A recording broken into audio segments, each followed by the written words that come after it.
উচ্চ আদালতের নির্দেশনার পরও হাজারীবাগে চলছে ট্যানারিগুলো রাসায়নিক মিশ্রিত পানি দূষিত করছে পরিবেশ, অস্বীকার মালিক পক্ষে। সাবমেরিন কেবলের মাধ্যমে বিদ্যুতের আলো পৌঁছে যাচ্ছে শরীয়তপুরের দুর্গম চরাঞ্চলে। কাল আনুষ্ঠানিক উদ্বোধন, গড়ে উঠবে শিল্প কারখানা, গতি আসবে জীবিকা নির্বাহে। এবং দিনাজপুরে লিচু পরিচর্যায় ব্যস্ত বাগান মালিকরা। আবহাওয়া অনুকূলে থাকলে ভালো ফলনের প্রত্যাশা, কৃষি বিভাগের নানা পরামর্শ।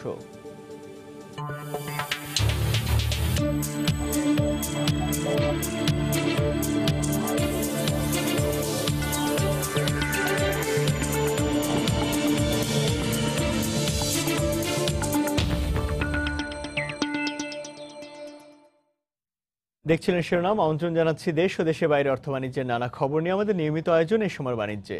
আর আপনাদের সঙ্গে আছি আমি ইমতিয়াজ আহমেদ।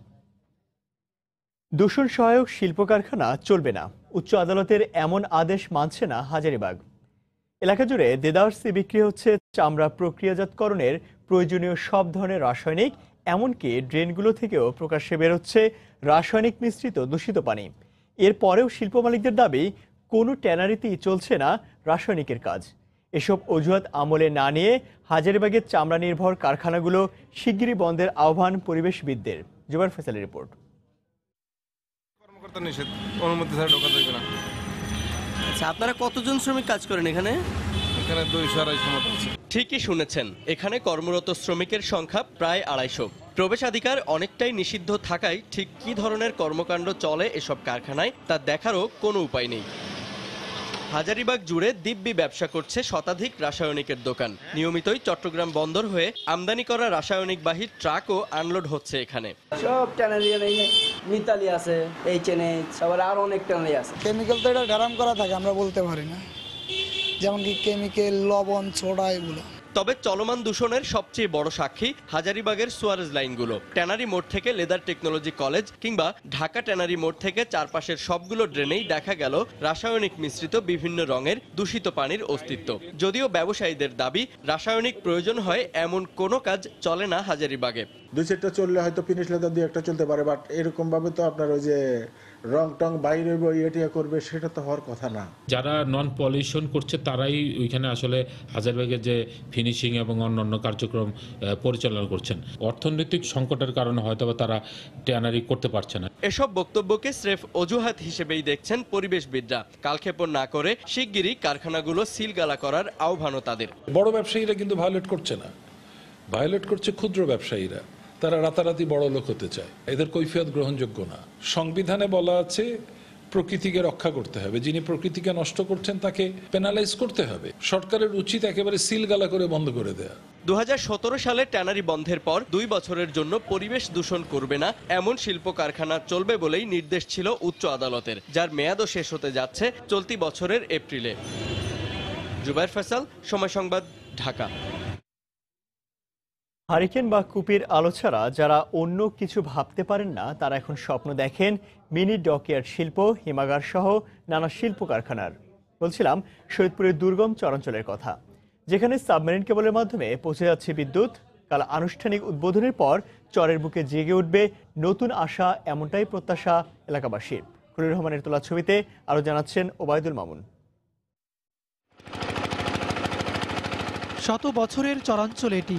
এ চর কখনো জাগে, আবার কখনো বিলীন হয় পদ্মার বুকে। নদীমাতৃক এ চরাঞ্চলের মানুষ জীবিকা নির্বাহ করছে চাষাবাদ আর মৎস্য আহরণ করেই। জীবনের চাকা ঘুরানোই যাদের লক্ষ্য, সেই মানুষগুলোই এখন নতুন করে ভাবছে, স্বপ্ন দেখছে আগামীর ডিজিটাল বাংলাদেশের। শরীয়তপুর, চাঁদপুর ও মুন্সিগঞ্জ জেলার মাঝখানে জেগে ওঠা শত বছরের চর। নদীর তলদেশ দিয়ে বিদ্যুৎ যাচ্ছে এ চরাঞ্চলে। ফলে এখানকার 3টি ইউনিয়ন কাচিকাটা, চর আত্রা ও নওয়াপাড়ায় বইছে উৎসবের আমেজ। এটাই আমাদের তেল বেশি যায়, খরচ বেশি যায়। আপনার যদি কারেন্টে এটা হয় তাহলে আমাদের খরচটা কম হয়। কৃষক মানুষ আমাদের এই ধান ফান ডিজেল আমরা চালাই, এটার খরচ তেল খরচ বেশি যায়। এই যেমন কারেন্ট আইলে যেমন সিস্টেমটা একটু কম খরচ ভালো হবে। এখানকার মানুষের প্রধান বাহন ট্রলার কিংবা নৌকা হওয়ায় নদী তীরে গড়ে উঠেছে ছোট ছোট ডকইয়ার্ড। বিদ্যুৎ পেলে এটি শিল্পে পরিণত হবে দাবি সংশ্লিষ্টদের। এই বডিটা বানাইতে মনে করেন আমাদের প্রায় 70,000 টাকা খরচ হবে, আর যদি কারেন্ট আসে তাহলে আমাদের 20,000 টাকার মাধ্যমে মানে আমরা এই বডিটা নামাইতে পারবো। এখন ডক আছে 4টা, ঠিক আছে, আর যদি কারেন্ট আসে তাহলে আরো মানুষ মনে করেন এখানে ডক দিব বা এই ডকগুলোই আরো উন্নত হবে। মেশিন আমার কোনো মাল লাগলো না, বেল লাগলো না, খালি ওয়ালিং মেশিন লাইন দিয়ে দিন চলবো, আর ওইটার ভিতরে কারেন্ট হলে আমার কোনো সমস্যা নেই। কৃষিভিত্তিক এলাকা হওয়ায় এখানে হিমাগার স্থাপন, কৃষি ব্যাংক সহ নানা উন্নয়ন কর্মকাণ্ডের কথা জানান স্থানীয় সংসদ সদস্য। সাবমেরিন কেবলের মাধ্যমে এই এলাকাগুলোতে বিদ্যুৎ যাবে এবং নিজস্ব বিদ্যুৎ উৎপাদনের জন্য আমরা একটা সাবস্টেশন সেখানে নির্মাণের পরিকল্পনা করলাম। আগামী 22 তারিখে ইনশাল্লাহ আনুষ্ঠানিকভাবে আমরা চরত্রা এবং নওপাড়ায় সাবমেরিন কেবল এবং সাবস্টেশন দুইটারই উদ্বোধন করব। সেখানে হিমাগার করে ফেলবো, ওখানে একটা কৃষি ব্যাংক করার অলরেডি আমি ডিউ লেটার দিয়ে দিয়েছি। বিদ্যুতের আলো দেখার অপেক্ষায় 3টি ইউনিয়নের প্রায় 70,000 মানুষ। ডিজেল চালিত ইঞ্জিনের মাধ্যমে পদ্মার এই চরে গড়ে উঠেছে ছোট ছোট ডকইয়ার্ড। সাবমেরিন কেবলের মাধ্যমে এই চরাঞ্চলে বিদ্যুৎ পৌঁছালে এটি একদিন শিল্পে রূপ নেবে, এমনটাই প্রত্যাশা ডকইয়ার্ড শিল্প মালিকদের। ওবায়দুল্লাহ মামুন, সময় সংবাদ, শরীয়তপুর। দেখছেন এই সময় বাণিজ্য। দুদিন সরকারি ছুটির পরও চট্টগ্রামের বন্দরে চলছে পুরোদমে কন্টেইনার ওঠানামা ও পণ্য খালাস কার্যক্রম। রমজান উপলক্ষে আনা ভোগ্যপণ্য অগ্রাধিকার ভিত্তিতে খালাস চলছে। এই মুহূর্তে চট্টগ্রাম বন্দরে আছেন রিপোর্টার কমল দে। বিস্তারিত জানতে সরাসরি চলে যাচ্ছি তার কাছে। কমল। ধন্যবাদ ইমতিয়াজ। আপনারা জানেন যে রমজানকে কেন্দ্র করে কিন্তু এখন আমরা যেটা দেখতে পাচ্ছি বাল্ক জাহাজ রয়েছে অন্তত 40টির বেশি। এর মাঝে বহির্নোঙরে যেসব বাল্ক ভোগ্যপণ্য জাহাজ রয়েছে সেগুলিতে কিন্তু পুরোদমে পণ্য খালাস চলছে। আমরা দেখতে পাচ্ছি চট্টগ্রাম বন্দরে আজকে 105টির মতো জাহাজ রয়েছে। এর মাঝে বহির্নোঙরে জাহাজ রয়েছে 74টি জাহাজের মধ্যে 44টি জাহাজ থেকে পণ্য খালাস হচ্ছে পুরোদমে এবং 30টি জাহাজ পণ্য খালাসের অপেক্ষায় রয়েছে। আবার যদি সে বন্দরের প্রধান জেটির 15টি জেটিতে কিন্তু জাহাজ রয়েছে এবং সেখান থেকে পুরোদমে কন্টেনার খালাসগুলি চলছে।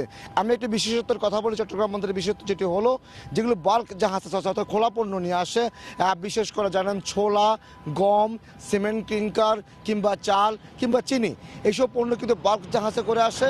সে বাল্ক জাহাজগুলো অবস্থান থাকে বহির্নোঙরে, সেখানে লাইটারের জাহাজের মাধ্যমে পণ্য খালাস করা হয় এবং পণ্য খালাসের পর লাইটারের জাহাজগুলো চট্টগ্রাম বন্দর যে পার্শ্ববর্তী 16টি ঘাট রয়েছে সেই 16টি ঘাটের পাশাপাশি বিভিন্ন নদী বন্দর এবং যেগুলো ঘাট রয়েছে সেখানে গিয়ে তারা পণ্যগুলো খালাস করে। এবং আমরা দেখতে পাচ্ছি রমজানের সময় কিন্তু প্রচুর পরিমাণে ভোগ্যপণ্য আমদানি হয়, সেবারও তার ব্যতিক্রম হয়নি। সেই ভোগ্যপণ্যগুলি এখন জোর কদমে খালাস চলছে। বন্দর কর্মকর্তারা আমাদেরকে যেটি নিশ্চিত করেছেন, তারা চেষ্টা করছেন যাতে আমদানিকৃত ভোগ্যপণ্য দ্রুত কোনো রকম প্রতিবন্ধকতা ছাড়াই সেটা বাজারে পৌঁছাতে পারে সেই ব্যবস্থা তারা নিয়ে রেখেছে। তার মধ্যে তারা হলো যেসব পণ্য খালাস হচ্ছে তাদের দ্রুত ডেলিভারি হয় এবং সে প্রতারণা কিন্তু তারা চলছে। ইতিমধ্যে জানান যে কিন্তু এমন কোনো ইতিমধ্যে একবার যেহেতু একটি নৌ ধর্মঘট ছিল, সে ধর্মঘটে কোনো প্রতিক্রিয়া কিন্তু চট্টগ্রাম বন্দরে পড়েনি, যে কারণে কন্টেনার যে ডেলিভারি প্রক্রিয়া বা ভোগ্যপণ্য ওঠানামা সব স্বাভাবিক গতিতেই চলছে। এবার আমি আসি কন্টেনারের দিকে। চট্টগ্রাম বন্দর এখন কিন্তু 39,000 বা 49,000 ক্ষমা করবেন 49,000 টিউজ ধারণ ক্ষমতার এই চট্টগ্রাম বন্দর আজকে কিন্তু 39,000 টিউজ কন্টেনারের অবস্থান রয়েছে। সেই কন্টেনারগুলো কিন্তু দ্রুত ইতিমধ্যে আমরা দেখতে পাচ্ছি গত 24 ঘন্টায় চট্টগ্রাম বন্দর কর্তৃপক্ষ বন্দর দিন হলো কিন্তু প্রায় 8,000 কন্টেনার 9,126 টিউজ কন্টেনার তারা হ্যান্ডেলিং করেছে। এর মাঝে তারা দেখা যাচ্ছে বিভিন্ন জাহাজ থেকে গ্রহণ করেছে 4,334 টিউজ তারা বিভিন্ন জাহাজ থেকে গ্রহণ করেছে এবং 4,783 টিউজ কন্টেনার তারা বিভিন্ন জাহাজে তুলে দিয়েছে। তো আজকে চট্টগ্রাম বন্দর আমরা যেসব যে জাহাজ অবস্থান করছে তার মাঝে আমরা দেখতে পাচ্ছি 16টি হলো কন্টেনারবাহী জাহাজ, 30টি হলো বাল্ক জাহাজ, 5টি হলো খাদ্যপণ্যবাহী জাহাজ, 1টি হলো চিনি জাহাজ এবং 31টি হলো সিমেন্ট ট্যাঙ্কার। এছাড়া ওয়েল ট্যাঙ্কার অর্থাৎ তেলবাহী জাহাজ রয়েছে 12টি। বলা চলে এই যে 100-র বেশি জাহাজের অবস্থান, সেই অবস্থানের কারণে কিন্তু চট্টগ্রাম বন্দরে তেমন কোনো কন্টেনার জট নেই বা জাহাজ জটের আশঙ্কাও নেই বলে শিপিং কর্মকর্তারা আমাদেরকে জানিয়েছেন। শিপিং কর্মকর্তারা বলছেন আগে যেখানে একটি জাহাজকে এসে চট্টগ্রাম বন্দর অন্তত 3 থেকে 4 দিন পর্যন্ত অপেক্ষা করতে হতো, কিন্তু এখন সেই অপেক্ষাটি তারা কমিয়ে এনেছে। এখন তারা 2 থেকে আড়াই দিনের মধ্যে জাহাজ এসে আবার সেলিং হচ্ছে, অর্থাৎ আবার জাহাজ চট্টগ্রাম বন্দর ছেড়ে যাচ্ছে। এটা তার মূল কারণ হলো যেহেতু জেটির সংখ্যা বেড়েছে, কাজের গতিও বেড়েছে, অত্যাধুনিক যন্ত্রপাতি সংযুক্ত হয়েছে, যে যে কারণে কন্টেনার ওঠানামা থেকে শুরু করে সব কিছু চলছে স্বাভাবিক গতিতে এবং প্রবৃদ্ধির হার যেটি 12 থেকে 14% ছাড়িয়ে কোনো কোনো ক্ষেত্রে 17% পর্যন্ত ছাড়িয়ে যাচ্ছে।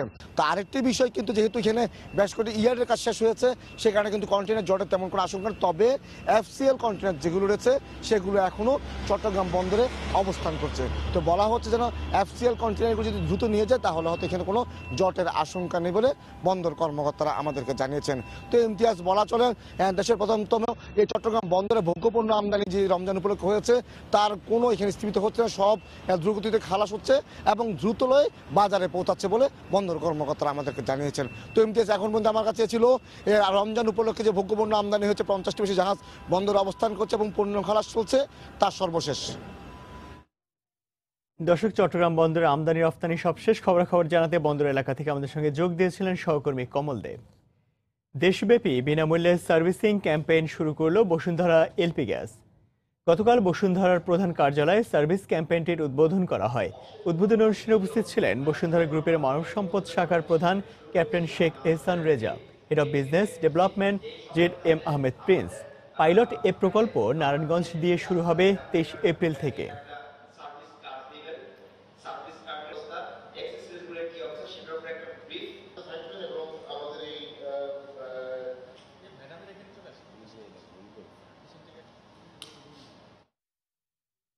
ডিজিটাল অর্থনীতির মূল চালিকা শক্তি হচ্ছেন ডেটা বিজ্ঞানী ও ডেটা প্রকৌশলীরা।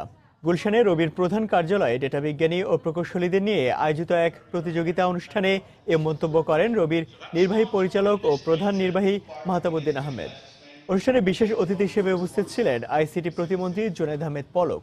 ডেটাথন শিরোনামে আয়োজিত এ অনুষ্ঠানে 21টি বিজ্ঞানী ও প্রকৌশলী দল নির্বাচন করা হয়।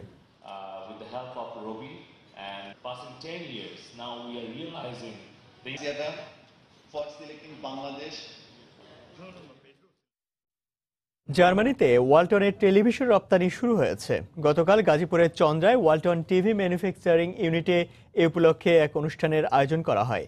এতে প্রধান অতিথি হিসেবে উপস্থিত ছিলেন ঢাকায় নিযুক্ত German deputy head of mission Michael শুলথ-হাইস। ওয়ালটনের ব্যবস্থাপনা পরিচালক SM আশরাফুল আলম সহ ওয়ালটনের ঊর্ধ্বতন কর্মকর্তারা অনুষ্ঠানে উপস্থিত ছিলেন।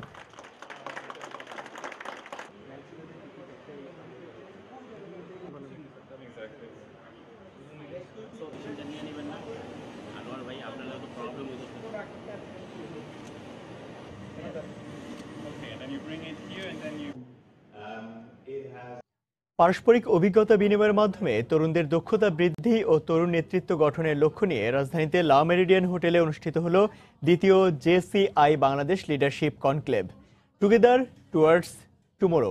এই প্রতিপাদ্য নিয়ে জুনিয়র চেম্বার ইন্টারন্যাশনাল দিনব্যাপী এই অনুষ্ঠানের আয়োজন করে। সেমিনারের প্রধান অতিথির বক্তব্যে প্রধানমন্ত্রী বেসরকারি শিল্প উন্নয়ন ও বিনিয়োগ বিষয়ক উপদেষ্টা সালমান F রহমান বলেন, তরুণরা সম্মিলিতভাবে কাজ করলে বাংলাদেশ দ্রুত লক্ষ্যে পৌঁছাতে সম্ভব হবে। প্রবৃদ্ধির ধারা ও দেশের উন্নয়ন অব্যাহত রাখতে তরুণদের প্রযুক্তিগত উৎকর্ষতাকে কাজে লাগানোর আহ্বান জানান তিনি। বিশেষ অতিথি হিসেবে বক্তব্য রাখেন FBCCI এর ভাইস প্রেসিডেন্ট শেখ ফজলে ফাহিম।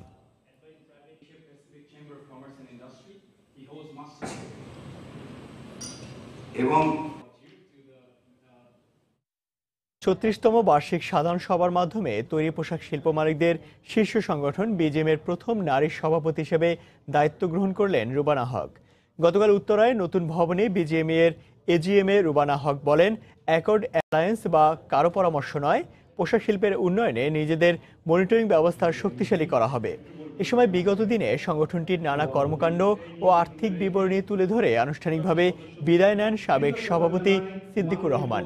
সভায় শিল্প খাতে প্রযুক্তি ব্যবহারে বাংলাদেশ পিছিয়ে আছে উল্লেখ করে পোশাক শিল্পের টেকসই প্রবৃদ্ধি নিশ্চিতে কর্মসংস্থানমুখী প্রযুক্তির ব্যবহার বাড়ানোর ইঙ্গিত দেন নতুন সভাপতি রুবানা হক।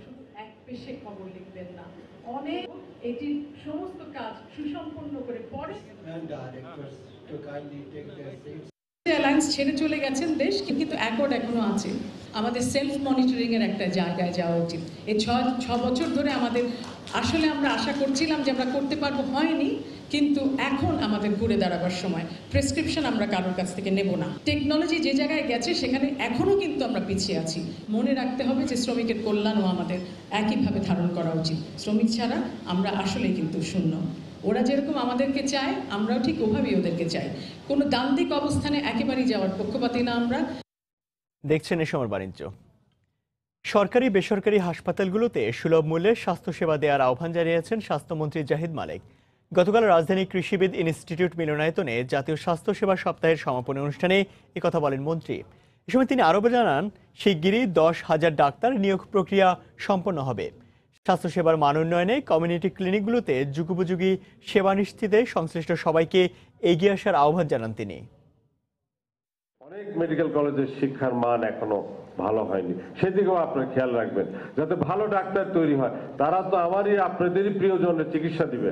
আমরা আশা করি ইনশাআল্লাহ আগামী অল্প দিনের মধ্যেই 10,000 ডাক্তারের 5,000 ইনশাআল্লাহ নিয়োগ হয়ে যাবে। মানুষকে স্বাস্থ্যসেবা দেন, কম দামে দেন, যাতে দামটা একটু কমাই দিবেন যাতে মানুষের স্বাস্থ্যসেবা পায়। চার্জেস কমাই দিবেন, মেডিকেল কলেজের চার্জ কমাবেন, আপনাদের হাসপাতালের চার্জ কমাবেন। কুমিল্লায় হঠাৎ করে ধসে গেছে সড়কের পাশে নির্মিত প্রায় 200 মিটার দীর্ঘ খালরক্ষা বাঁধ। গত বৃহস্পতিবার হঠাৎ করে বাঁধটি ধসে পড়ে।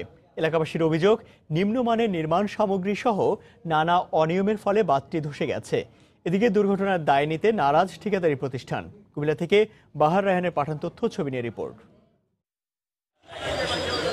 মাত্র 5 মাসের মাথায় ভেঙে পড়েছে প্রায় 10 কোটি টাকা ব্যয়ে নির্মিত কুমিল্লা সিটি কর্পোরেশন এলাকার নোয়াগাঁও বেলতলী আঞ্চলিক সড়কের পাশে খাল রক্ষা বাঁধ। 2600 মিটার সড়কের মধ্যে প্রায় 200 মিটার এলাকা জুড়ে ধসে পড়েছে বাঁধটি।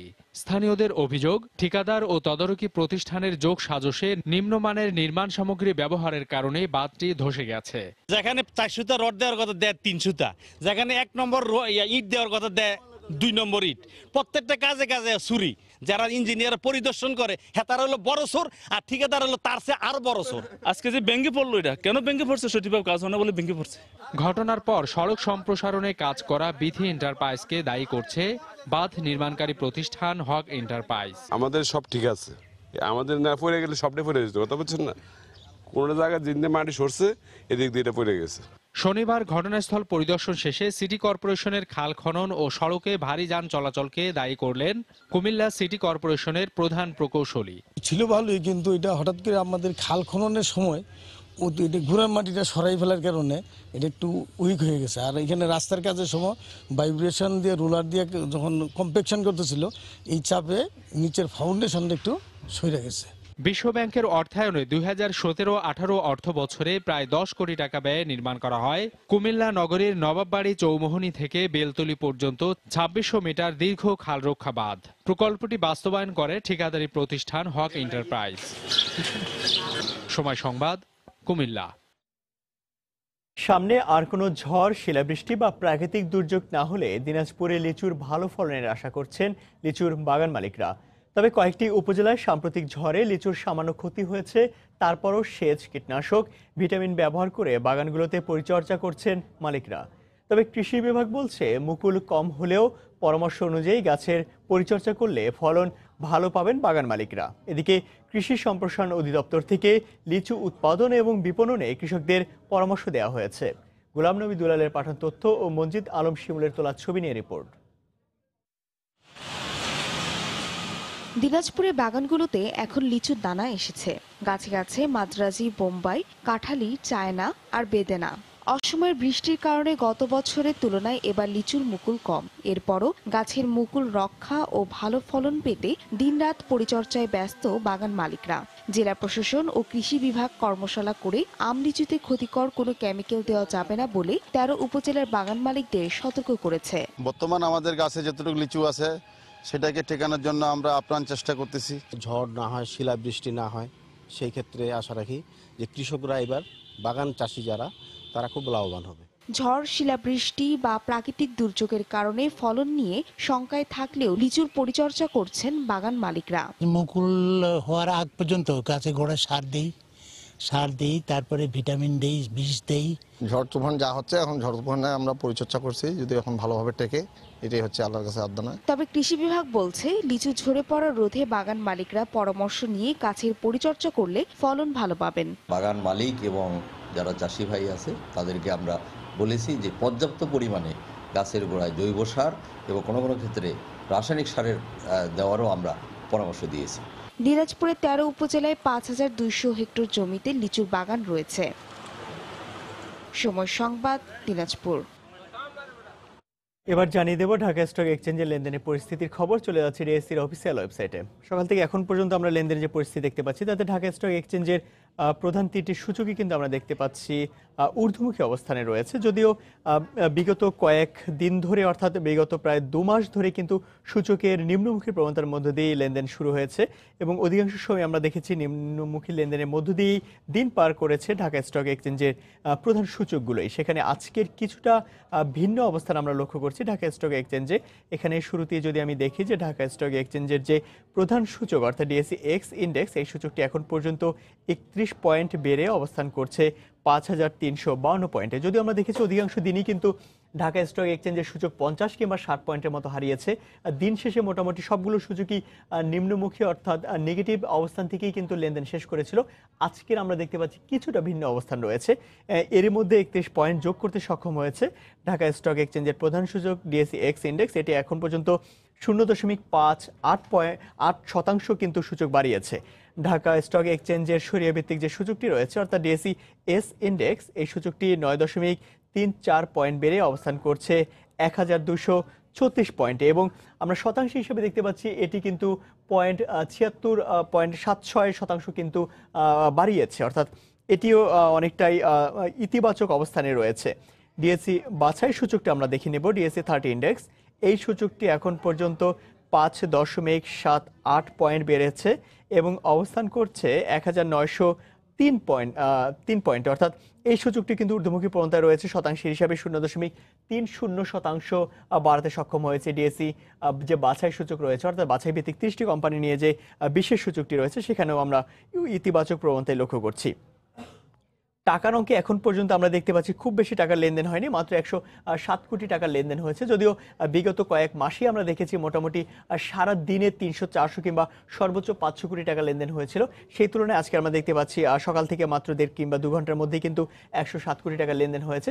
বাকি সময়টা হয়তো সেই ইতিবাচক ধারাটা অব্যাহত থাকতে পারে, এমনটা কিন্তু ইঙ্গিত বোঝা যাচ্ছে যে এখন পর্যন্ত লেনদেনের যে গতিবিধি আমরা দেখতে পাচ্ছি।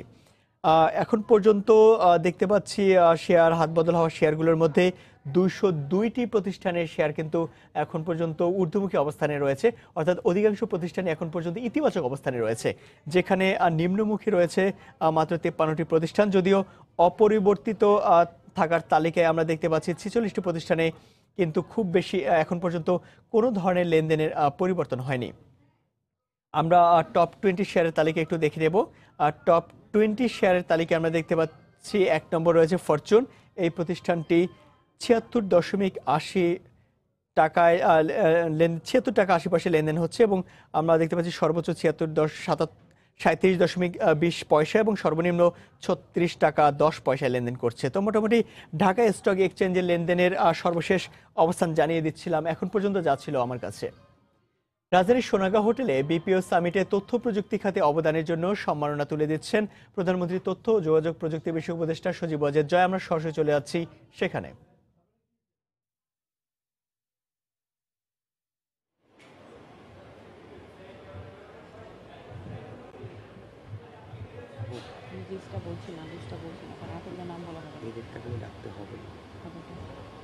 মোবাইলে আছে কোনো ইয়ে নাই, তো ওটা আগে দেন নাই কেন? আগে দিতে দিল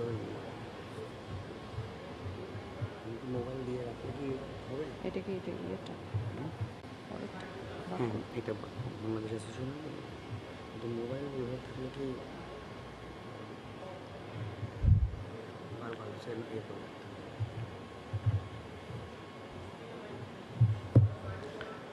থ্যাংক ইউ। আপনারা আবার আসন গ্রহণ করবেন, অনুরোধ করছি আসন গ্রহণ করবার জন্য। এবারে পর্যায়ে ফটো সেশনের জন্য আমি মঞ্চে আসতে আমন্ত্রণ জানাচ্ছি Bangladesh association of call centre and outsourcing, বাক্যর কার্যকরী পরিষদের সদস্য এবং বাক্যর ইসি কমিটির মেম্বার্স যারা আছেন তারা একে একে মঞ্চে চলে আসবেন। আমি একটু নামগুলো বলে যাচ্ছি, ভুল হলে ক্ষমা সুন্দর দৃষ্টিতে দেখবেন। Wahid Sharif president, mister Abul Khayer senior vice president, Tanvir Ibrahim vice president, Touhid Hossain. দর্শক, রাজধানী সোনাগাঁও হোটেলে বিপিও সামিটে তথ্য প্রযুক্তি খাতে অবদানের জন্য সম্মাননা তুলে দিচ্ছেন প্রধানমন্ত্রীর তথ্য যোগাযোগ প্রযুক্তি বিষয়ক উপদেষ্টা সজীব ওয়াজেদ জয়। আমরা সরাসরি ছিলাম সেখানে। আবার আমরা ঢাকা স্টক এক্সচেঞ্জের লেনদেন পরিস্থিতি চলে যাচ্ছি। আমরা যেমনটা বলছিলাম যে ঢাকা স্টক এক্সচেঞ্জের লেনদেনের পরিস্থিতি শুরুতেই কিন্তু সকাল থেকে আমরা ঊর্ধ্বমুখী প্রবণতার মধ্যে দেখেছি। কিছুক্ষণ আগেও আমি যেমনটা জানিয়েছিলাম, তবে সেখান থেকে কিছুটা কিন্তু পরিবর্তন চলে এসেছে। অর্থাৎ ডিএসসি এক্স ইন্ডেক্সে এখন পর্যন্ত 26 পয়েন্ট বেড়ে অবস্থান করছে 5348 পয়েন্টে, যা শতাংশের ভিত্তিতে 0.50% বেশি। অর্থাৎ ডিএসসি প্রধান সূচকটি এখন পর্যন্ত ইতিবাচক অবস্থানে রয়েছে। ডিএসসি আমরা দেখতে পাচ্ছি এখানে যে সূচীভিত্তিক সূচক রয়েছে ডিএসসি এস ইন্ডেক্স, এই সূচকটি 9.01 পয়েন্ট বেড়ে অবস্থান করছে 1236 পয়েন্টে। ডিএসসি বাছাই সূচক ডিএসসি 30 ইন্ডেক্স এখানে 5.41 পয়েন্ট বেড়ে অবস্থান করছে 1902 পয়েন্টে। শতাংশ হিসাবে এই সূচকটি কিন্তু এখন পর্যন্ত 0.28% বেড়েছে। এখন পর্যন্ত টাকার অঙ্কে আমরা দেখতে পাচ্ছি মোটামুটি 1000 এখন পর্যন্ত 114 পয়েন্ট বেড়েছে। মোটামুটি ঢাকা স্টক এক্সচেঞ্জের এখন পর্যন্ত এই ছিল আমার কাছে সর্বশেষ অবস্থা। দর্শক, এই মুহূর্তে আমরা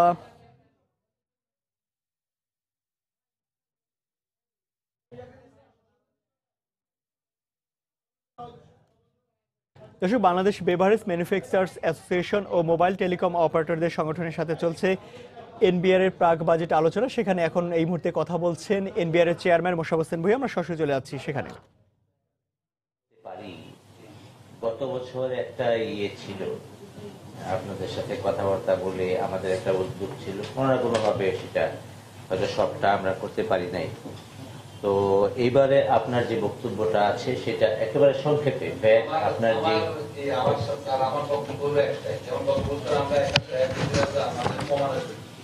সেখানে আমাদেরকে দেখা গেছে যে আমাদেরকে বিএসটি আমাদেরকে কোনো এনার্জি বা এনার্জি যে কোনো আমাদেরকে রেজিস্ট্রেশন দেয়।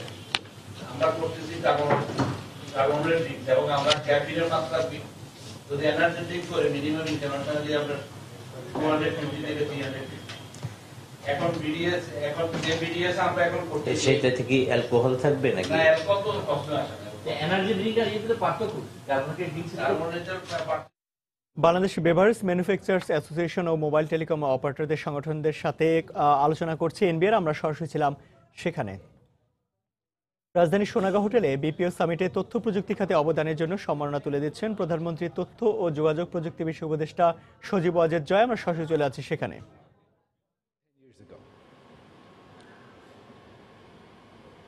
Within 10 years, we have now come to this place where we have over 50,000 employed in the BPO sector, earning $300 million a year. If you will recall that audiovisual clip, all of the achievements, all of the development that you saw, none of that had even been dreamed of, had not even been planned prior to our Awami League government coming to power in 2009. All of this, the metro rail system, the Padda Bridge, fiber optic connectivity throughout the country, the many high-tech parks, none of this had even been thought of. It hadn't been started, the planning hadn't been done, they simply did not exist. Very few countries have been able to achieve such rapid growth in such a short amount of time. 10 years ago, Bangladesh was being considered a failing state. A BPO industry, an IT industry, was simply not even possible. You had a severe shortage of electricity. Connectivity did not exist. There was very little bandwidth, and what there was extremely, extremely expensive. And when we launched our vision of a digital Bangladesh, of making Bangladesh a middle-income country by the year 2021, everyone said it was impossible. Today, no one believes that to be impossible. We have achieved many of our goals ahead of target, and rather than becoming a middle-income country by 2021, Bangladesh became officially a middle-income country within the last couple of years. At this stage, what we have targeted for Bangladesh is the next phase of growth. What we believe, our vision, is that we should not just try to catch up to the rest of the world, but we need, for the future, Bangladesh needs to exceed many of its peers.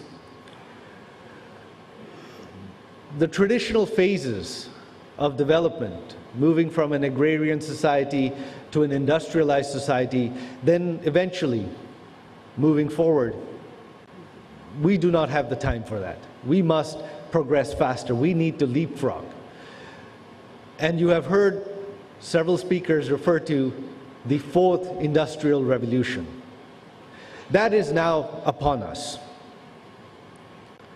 We now have to focus not just on labor skills, industrialization skills, but rather the knowledge sector. And this is where our BPO industry comes in.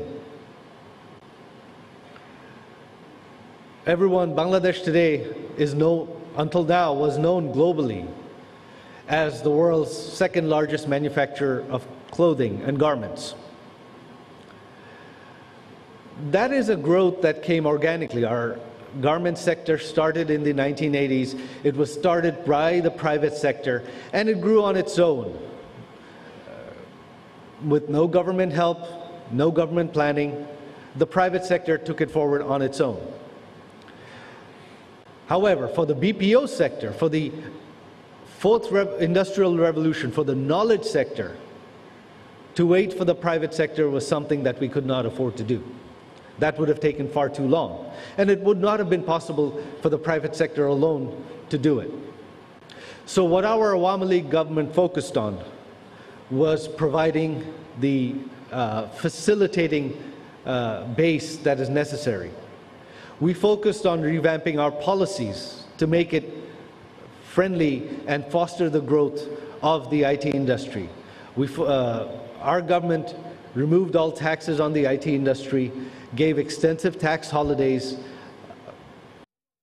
রাজধানীর সোনাগাঁও হোটেলে BPO সামিটে কথা বলছেন তথ্য প্রযুক্তি খাতে অবদানের বিভিন্ন বিষয় নিয়ে। সেখানে বক্তব্য রাখছিলেন প্রধানমন্ত্রীর তথ্য প্রযুক্তি উপদেষ্টা সজীব ওয়াজেদ জয়। আমরা সরাসরি ছিলাম সেখানে। এই সময় বাণিজ্যের শীর্ষ সংবাদ জানিয়ে দিচ্ছি আরেকবার। উচ্চ আদালতের নির্দেশনার পরেও হাজারীবাগে চলছে ট্যানারিগুলো। রাসায়নিক মিশ্রিত পানি দূষিত করছে পরিবেশ, অস্বীকার মালিক পক্ষের। সাবমেরিন কেবলের মাধ্যমে বিদ্যুতের আলো পৌঁছে যাচ্ছে শরীয়তপুরের দুর্গম চরাঞ্চলে। কাল আনুষ্ঠানিক উদ্বোধন, গড়ে উঠবে শিল্প কারখানা, জীবিকা নির্বাহে আসবে গতি। এবং দিনাজপুরে লিচু পরিচর্যায় ব্যস্ত বাগান মালিকরা। আবহাওয়া অনুকূলে থাকলে ভালো ফলনের প্রত্যাশা। কৃষি বিভাগের নানা পরামর্শ। এই ছিল সময় বাণিজ্যে। যে কোনো খবর পেতে ভিজিট করুন সময়নিউজ.টিভি। আপনার মোবাইলে সময় টিভি দেখতে ও সকল খবর পেতে ডাউনলোড করুন সময় অ্যাপ। সঙ্গে থাকুন সময়।